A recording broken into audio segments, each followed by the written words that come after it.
Well, it wasn't easy. um, they,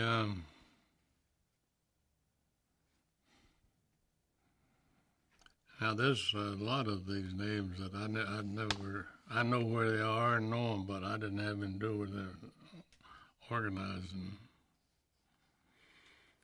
Um,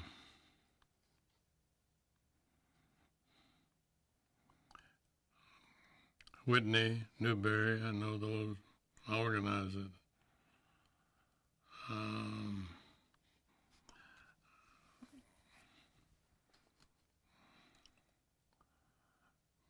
Packlet Mills, I was there some. Spartan Mills, I don't know, Captain. Bennettsville,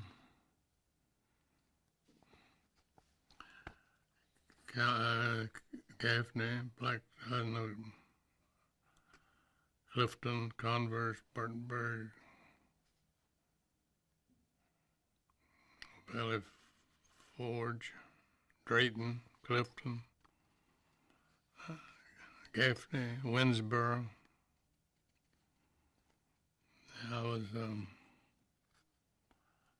I organized that by myself.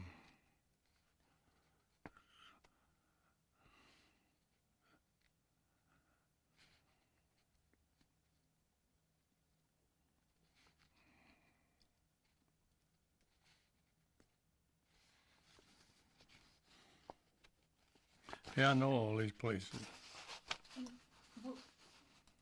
What do you think about when you see all of those mills in South Carolina that you helped organize? Um, well, I had a list. um,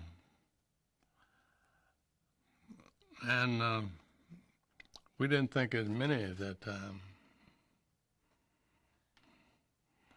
Yeah. I mean, 'cause we wanted more news. But all these were organized. As you say, they had a charter. Man. Now, I'm going to ask you some questions about your own organizing, and when I do, could you take your glasses off? Okay.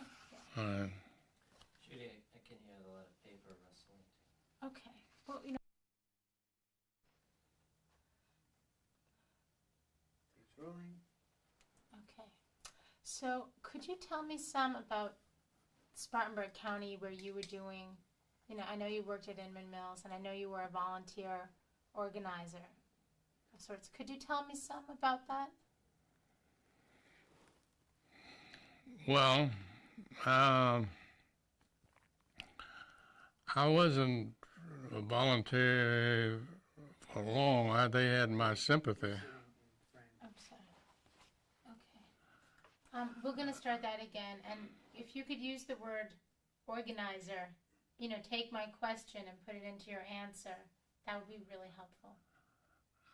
Yeah. But I wasn't, I didn't start off, I worked in the plant. And I didn't start off as an organizer. That came later. And incidentally, it came after I got fired at Inman Mill because of my affiliation with individuals. And so the labor board put me back to work. And it was, well, they didn't want me, and I didn't want them. And so once I went back to work, in a very short time I quit. And then that's when my organizing days started. The international president came down to see me and asked me if I'd help him out. And I agreed. And and then he made me an organizer. And that's how I got into the field. Now, what was it like to be organizing right there in Spartanburg and in the county and in those towns where you've been working as a mill worker and now you were helping to organize a union? Well, I didn't start organizing the Inman Mill. We put somebody else there. Now, I made their meetings. In fact, I was elected president of that local during that time. But I knew a lot of people, and I had very good friends. So I thought better it was me to be someplace else and let them get somebody else in here. That was my philosophy. Now, I came across a list. Could you tell me some of the, I know that could you tell me about some of the local unions there in Spartanburg that were really, pretty strong? Could you talk a little bit about, could you name, Pacolet and Clifton? Whoops. Oh, wait a minute. You okay? Okay. Your mill. Well, we had several, and a good many local unions that were very strong. That also furnished a lot of organizing work. They sent people out. The plant would send 25 or 30 people to a location mill that we were organizing, and they could contact the people and tell them what it was all about. Spartan Mills was backlit, but very strong.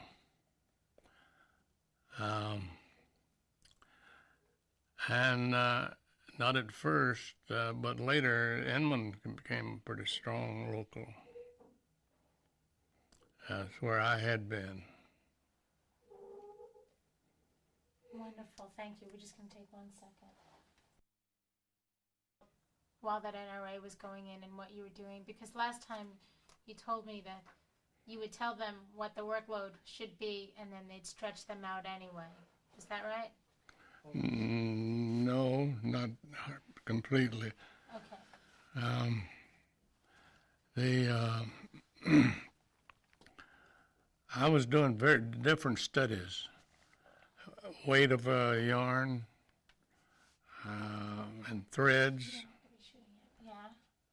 And Measure and the yarn and that other stuff, it's too technical for us. okay. But what's interesting to us is that you were doing that at the same time that the stretch out was occurring. Well, the stretch out was in process already. I had already stretched out a lot of stuff. But we'd make a study of what the person is doing and what time she had working time and time off. If she stopped, we took that off. That was so we were trying to get at least 10% rest time, 15.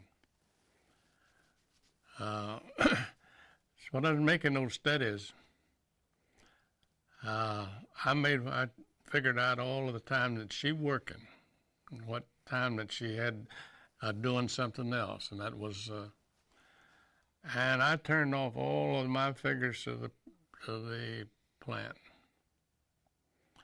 and I never did. They were complete. Tell me what this person did. Now, I don't know what they did with them, because I didn't get them back. It's theirs. And I know that Now that when they did make out something, they used some of my figures to make the job, give her more job to do. But I wasn't in on it. Now, what I'm gonna do is just tell. Seems to me that you were. Can we stop for a second? Not universal. I mean, that during that time, ever since they've been running, they changed different workloads. And what I was doing, and asked to do by the company, is to find out how much time they have, spare time they have. And I gave them all my figures. Now, what they did with them, God knows. But they had what they could move it up or down. And I don't know whether they use that for that purpose or not. Now, I want to be clear on that. You mean you don't know if they used your numbers for the stretch out or not? Is that what you're saying? For stretch out. Yeah, I don't know if that. But they had to have these figures like mine. They had to do it or to get that done. Okay. Now they didn't They didn't. What they did with them, they never told me. Now, the reason that you became that you got involved with the union was because you told me that you were a time study man. You were working for the superintendent's office, and then Working out of the super. working out of the superintendent's office. Can you close it first? And then, so you said that you're saying that there was a new law in place. Well, they had a right to do this, you know. I mean, the employees had a right to protest. And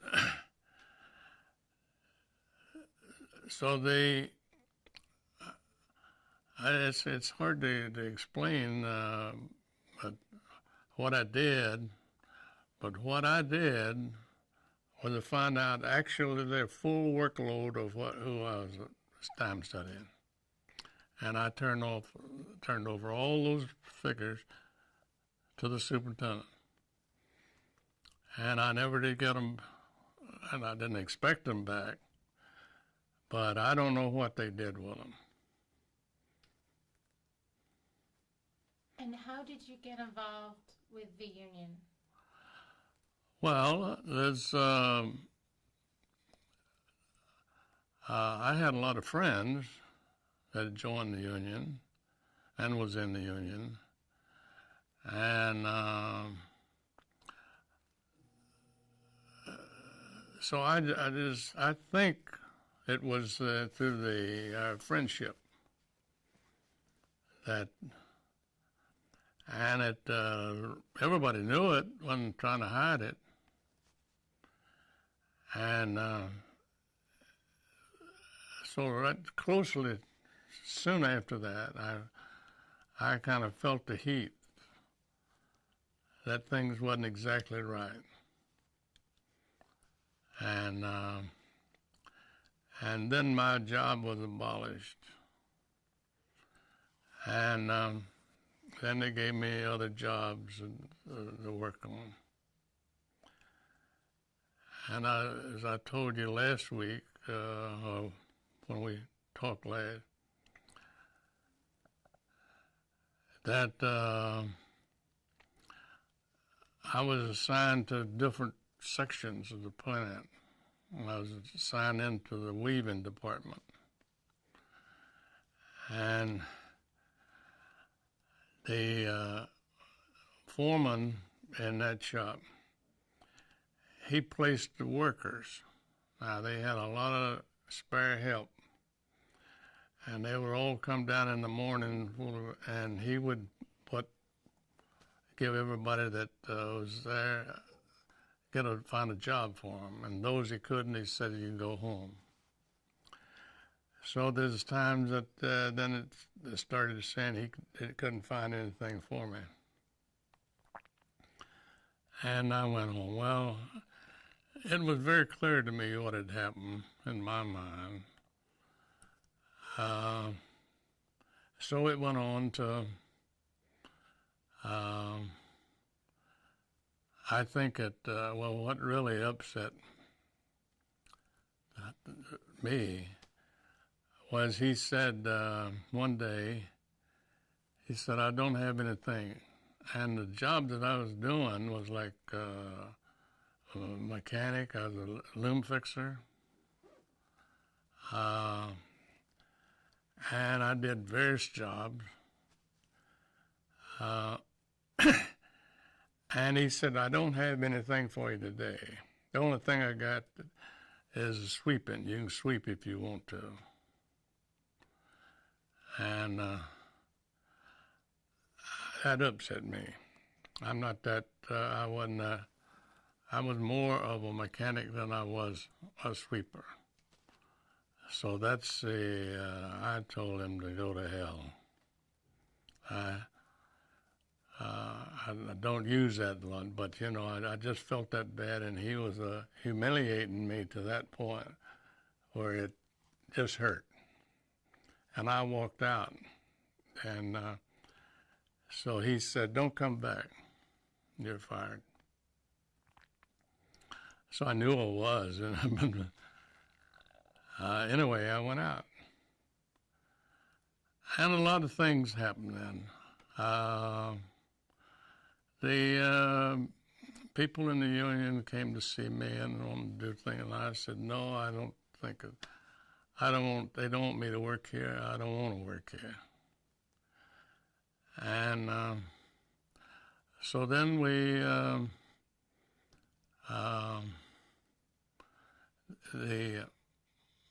President of the International Union came down to see me. I had met him before, and I knew him. And he wanted to hire me. And I said, I'd like to get this thing straightened out here. And then he said, well, I think we can take this to the board and have a hearing on it and ask that you be put back to work because you were discriminated against.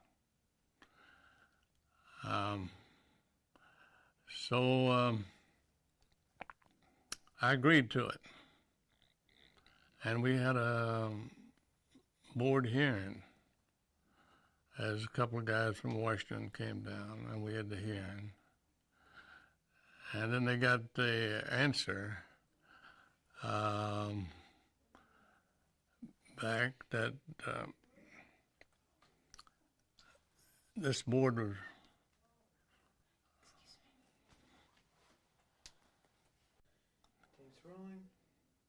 Okay, so you were telling me that you agreed with the union for this board hearing.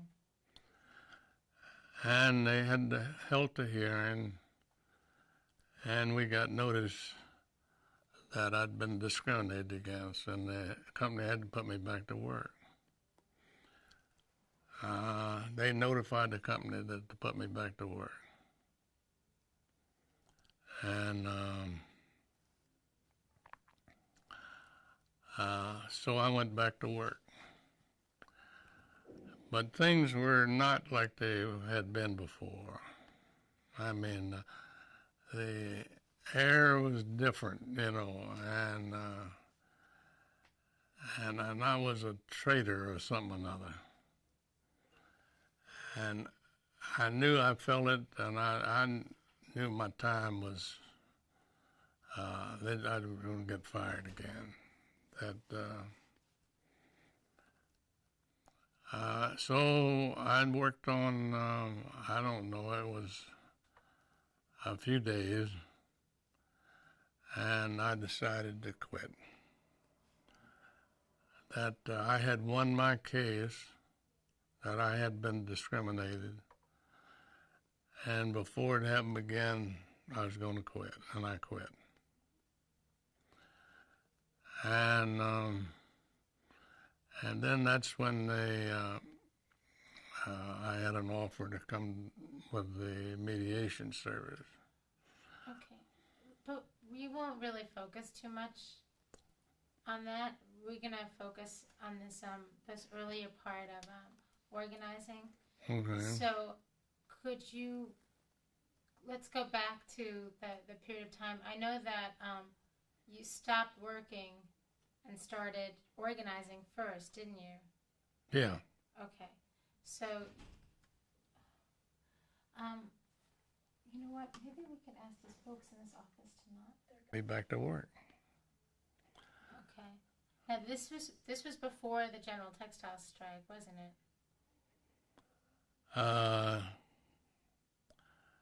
Yeah. Okay. So, because I know before you'd said you once you left the plant, you joined the union and got very active, right? Right. So once you were fired and you left, that's when you became very active in the union. And Right. then you started organizing and had a relationship to the International. Right. Okay. So could we start from that point?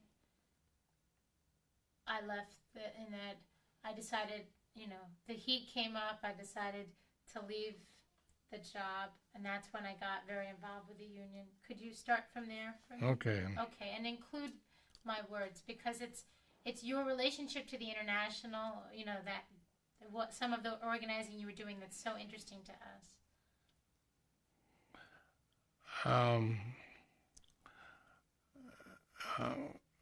Well, after a few days after I left the company, quit. I gave a lot of thought about what I wanted to do, and then in the meantime, I had an opportunity to go with the International Union, and which I did. And my base was around Spartanburg, and a number of mills around Spartanburg, and also including a time or two I went back to Inland Mills, but I never did do any really down at the mill. I didn't make any speech or appearance. I left that bygone, big bygone, and so I went into full-time organizing, and we started on plants that we did not have a union in, nobody. And our job was to sign the people up in the union, and then we would give the people a charter to organize in that plant. And that's the way, then we'd help them in meetings and assist them in their problems. And that's really what our job was. Tell me some of the places where you did this. Could you name some of these towns and some of these unions, the strong ones, the weak ones? Well, now listen. Spartan Mills,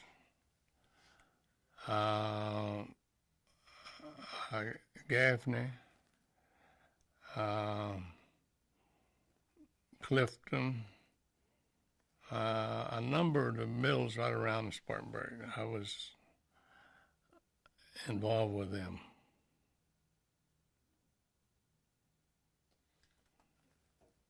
Tell me,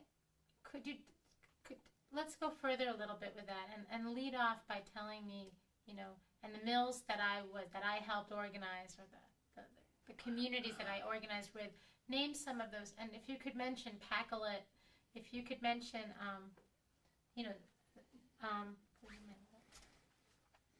if you could mention some of those other towns, that would be amazing. And if you could talk a little bit about, I mean, these are little cotton mill communities.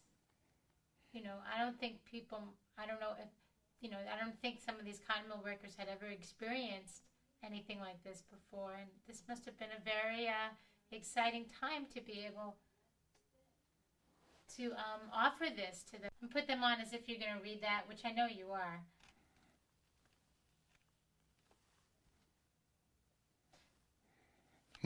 Yeah, you know, put them on and put them on and then, and don't look at me, put them on and read it. You know, you asked me, can I have that paper again? Oh, yeah. Yeah, so if you put it on and then read it as if you were going to, that would just be great. I just want to look at some of these names. It's been so long ago that you, are you on? We're just going to wait for these folks to leave the hallway, okay? Hi, see ya. Okay. Yeah. Okay.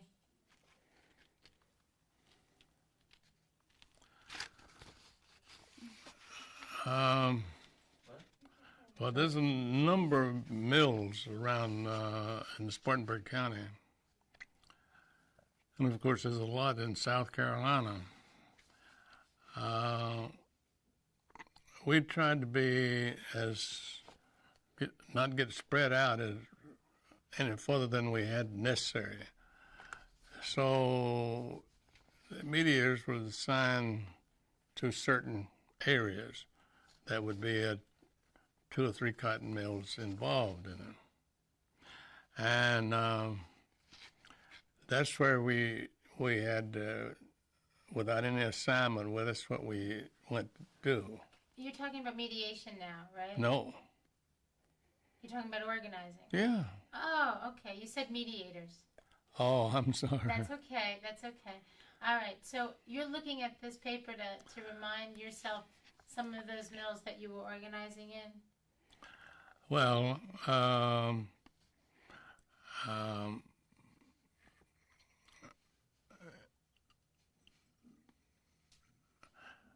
Clifton and Winsboro. Now that's a good ways. That's down near Columbia. We organized that one, and we worked a good many hours in Gaffney, Valley Falls, and near Spartanburg, Converse, Clifton, and Gaffney. I see a number of this list that you got here that I have been to.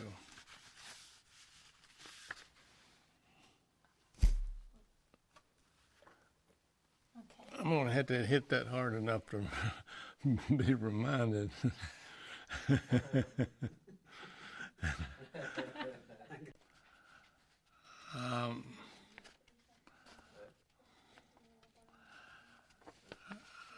Now we have a number of mills that's good ways away from Spartanburg County, like Calhoun Falls, Newberry, which we went there and did work too when they needed some people, and our where we were assigned to organize, we had that pretty well under control. And we attended all their meetings. And they was running the union at that time. So that's about the way we divided our time up and throughout a lot of these towns. Now, there couldn't have been too many. Were you a paid organizer or a volunteer organizer? I was paid. Okay. Now, there couldn't have been too many of you who were paid. I mean, most of the people did this rank and file. They did it themselves, didn't they? In their own local, that's right. Could you talk about that? Because I've never met. You're the first paid organizer we've ever met. Is that footstep pretty bad? It's pretty bad. But We've never met a paid organizer. I mean, we've heard about them. Well, every organizer that was put on by the International Union was a paid guy. I don't know if we had an organizer that wasn't paid. Now, they did that on their own. A lot of people came out and went with the organizer, and but he has to be hired by the International Union. But what do you think the ratio was? I mean, there were thousands and thousands and thousands of textile workers in South Carolina. Was there what? How many paid organizers could there have been? I just want to know. That's kind of what I need to know. Well, I don't know, but I would say 25. Now, 25 paid organizers? Yeah. But in 1933 and 1934? Right. Really? Wow. I had no idea there were that many. Okay. So. Well, that's my guess. Okay. But in your little area, how many of you, were you the only paid organizer for your area, or was there more than one? Do you remember working with other people? Yeah, we've had like Furman Garrett. You mentioned his name. John Pollard.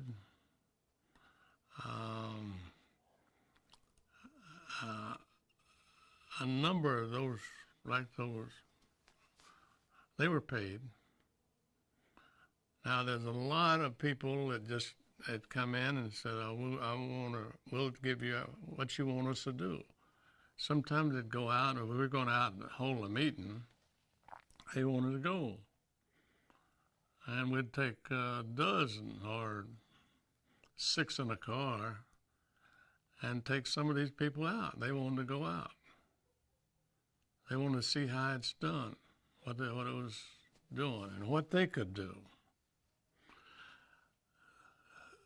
So a lot of time was spent with the organizer is training other people.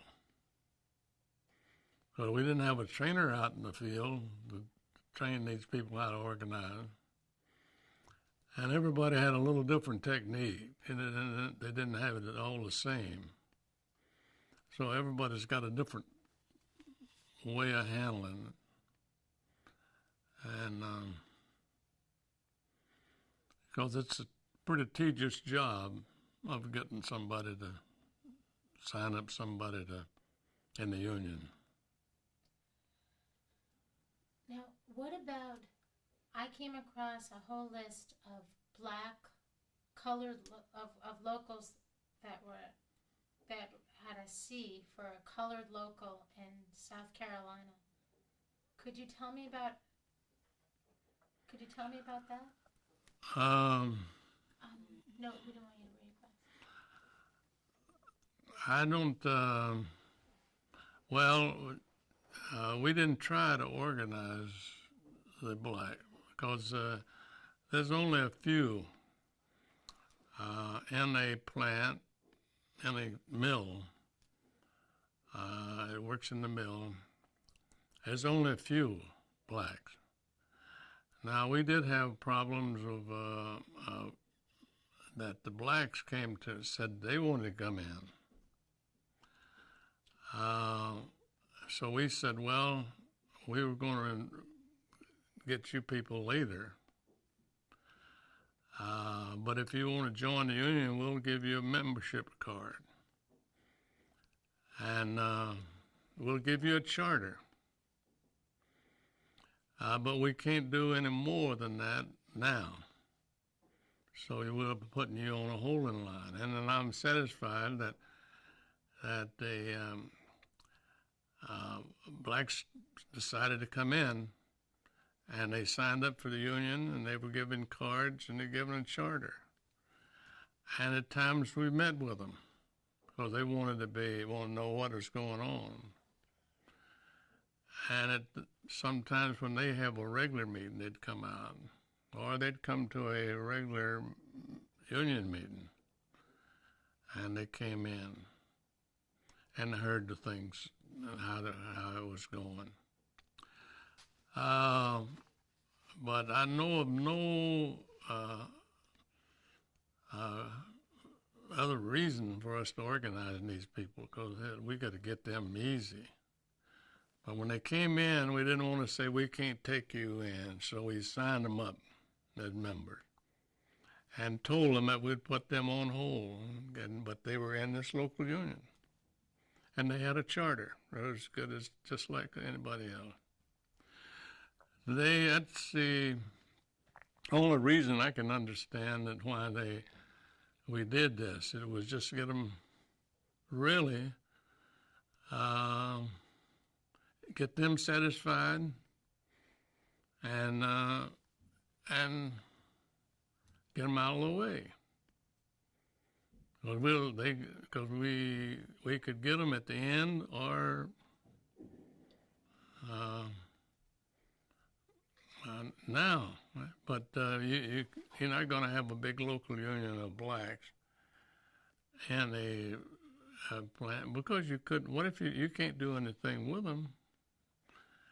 For them, I mean. Except if they have a grievance, we could have them handle their grievance or something like that,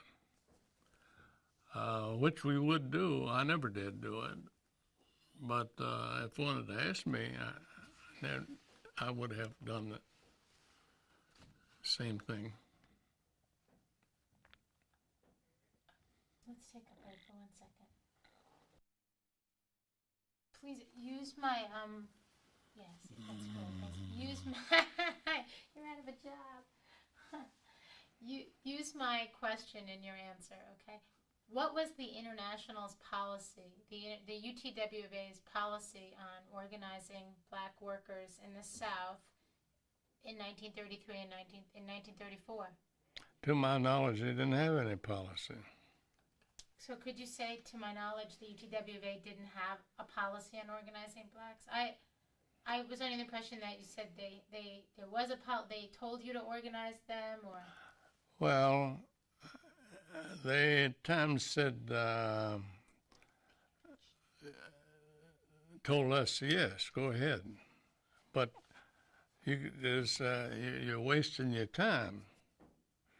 But we didn't want to tell these people that, because they felt, but they didn't have enough of people to make a local union. Now you got a charter with 6 or 7 or 8, 10 people. They were given a charter and we hoped it could grow bigger. But we didn't have. We knew that we couldn't organize them right now, or in that plant. So had to have a white plant organized first. And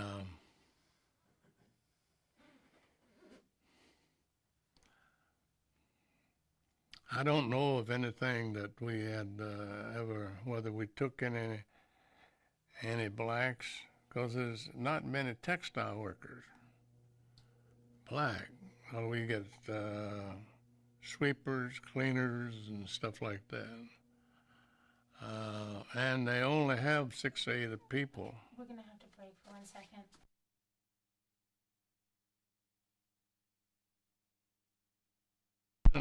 And there's not enough of them. Could you mention that again? I mean, could you name their jobs and the fact that there really wouldn't have been enough of them for a local? Well, in a textile plant, there are very few blacks, and you might have 800 people and white people doing different jobs, but the black does a different kind of job, and you only have 8 or 10 maybe. And I know there wasn't any reasoning not to take these people because well, the only reason for not taking them is you just having these people on there and you've got them listed as a union person, and they'll leave nothing they can do. They can't increase size because they might have all the blacks in that plan. And your next move is to ask the company for recognition, and you want to negotiate a contract for them.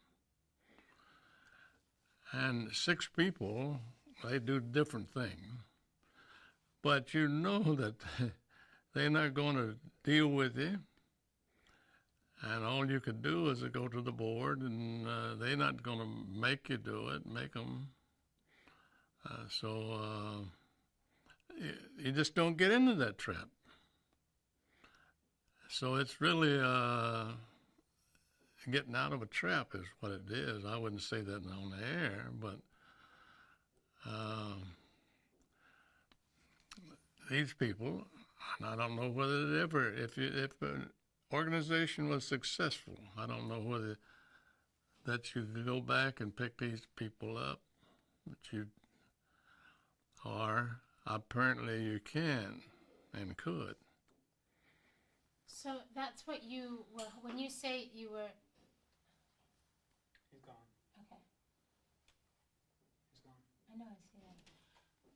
So when you say you were saving them for later, you were organizing these black workers and saving them for later. Could you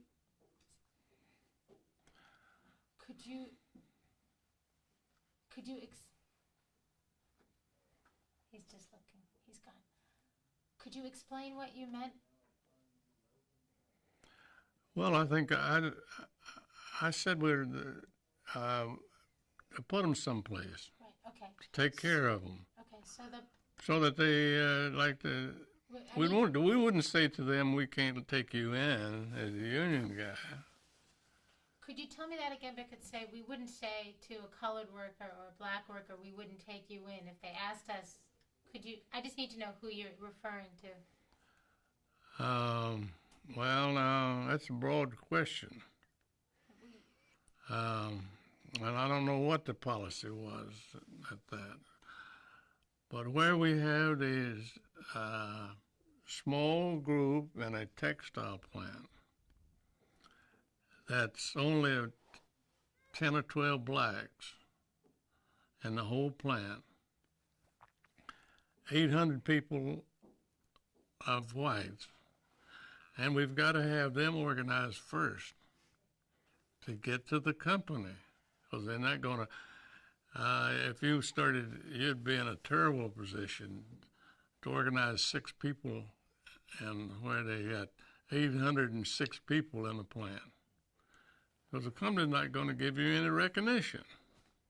All you can do is go to some board and get drug in for a year or two,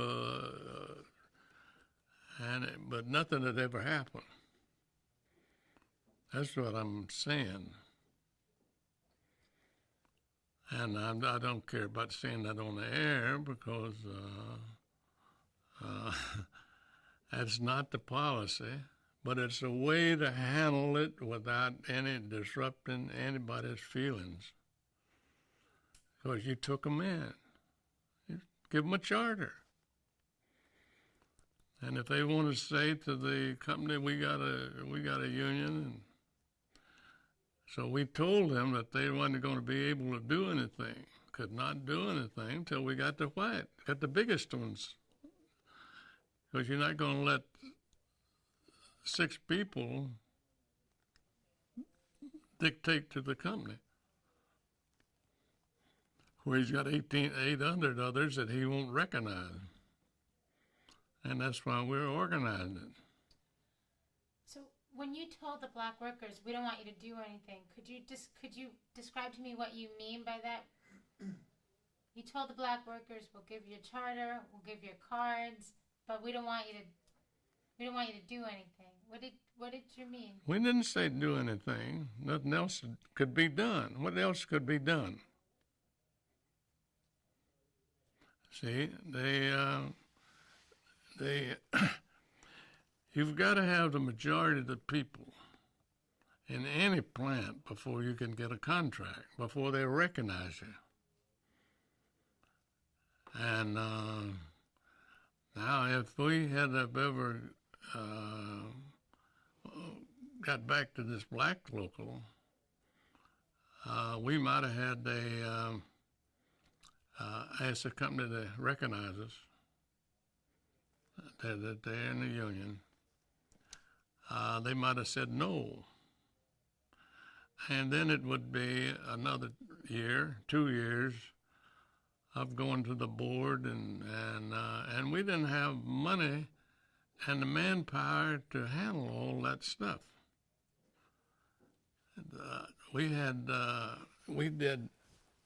The organizing was bad enough. We didn't have enough people.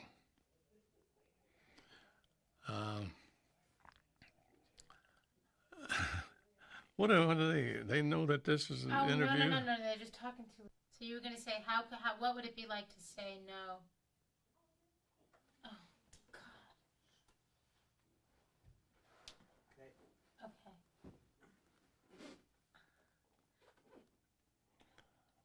No, I think we've said enough about it.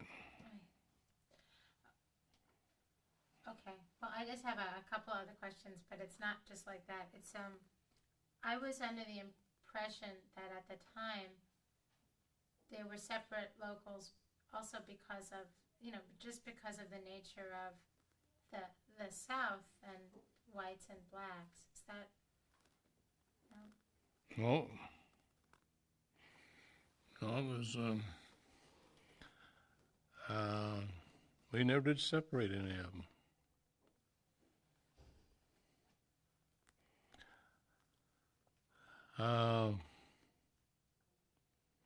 And I think we were right in it.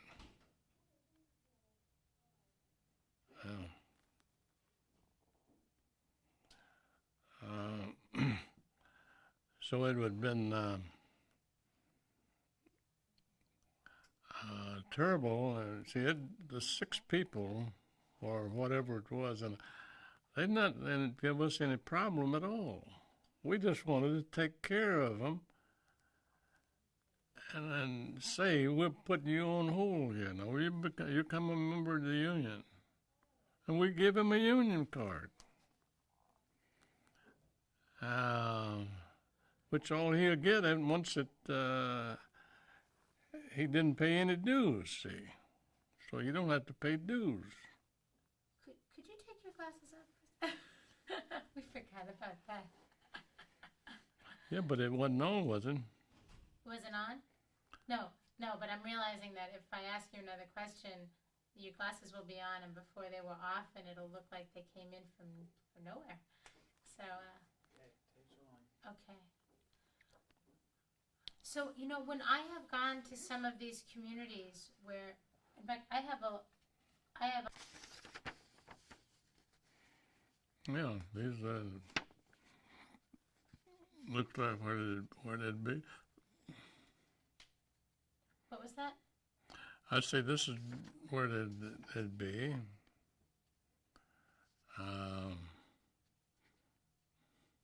But you wouldn't find us going out without being some plant there and taking 10 people. Because you can't do anything for them. Now, most of these black locals that we have found out about were in South Carolina, in your area.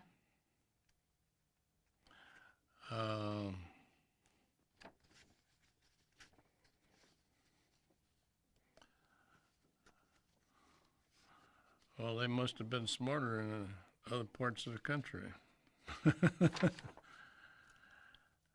um,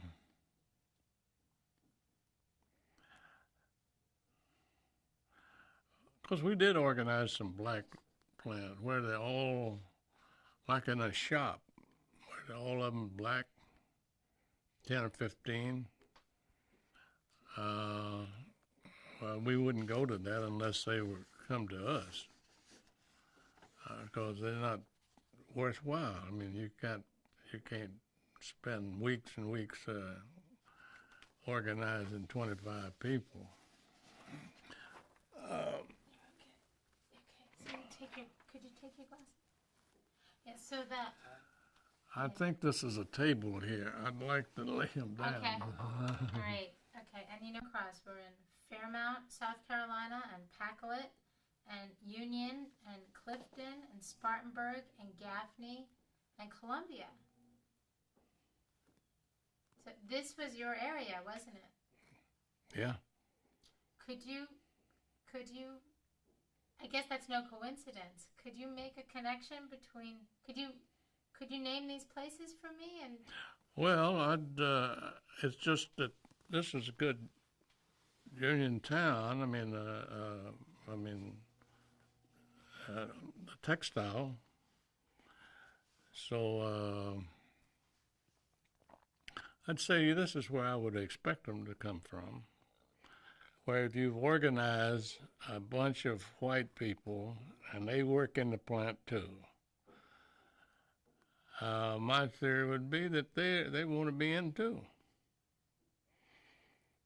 And as far as I'm concerned, they got a right to be in. But there's no need to set up a black local when you've just got one set up for white. And you really haven't got it organized. You haven't become recognized yet. You've got a long ways to go. You got a lot of work to do with these people. You just don't organize them and say, all right, you got a union now. There's more to it than that. Because once we get it organized, our first big job is to ask the company to recognize it. And you're going to say no. They'll say no. That right off. So then we'll go to the board. We're going to make them, and they can. And sometimes they'll make them, and they make them sit down with us. But it's our job to overcome that. And then what do we have to get? So we want to be recognized. We want to have collective bargaining. Sit down and do that. And in some places, you can organize so quick that they probably got a problem on the hand there. And we want to solve that problem. And that's really where the meat is in and that's the hardest. no, so the hope was to continue to keep on organizing and organizing and organizing, and then you'd come back to the black locals when you got very strong. Yeah. We did the same thing to a small plant. Could you relate that to all of that organizing and even the strike of 1934? Because I imagine you all thought you were going to be you all thought that after all of that organizing, you'd be strong enough, didn't you? Well, we thought if we got them all organized, we'd be strong, but we never get them all organized. So we never really had a strength. And that's what the big strike was for at the time, is show the strength. And it was not planned by the International Union.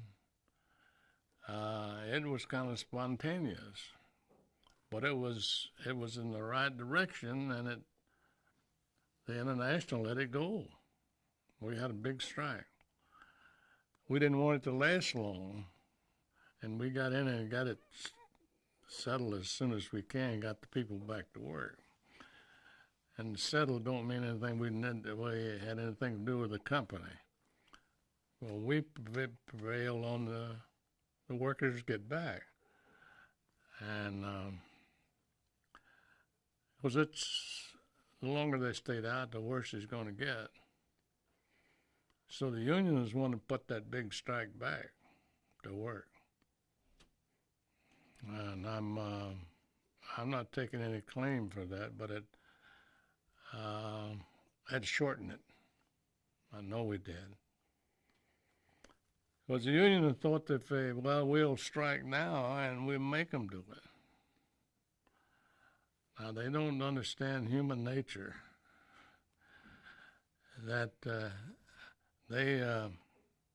because if you ask either side, the union or the company, about would you do this, and they say no, well, you got a problem there.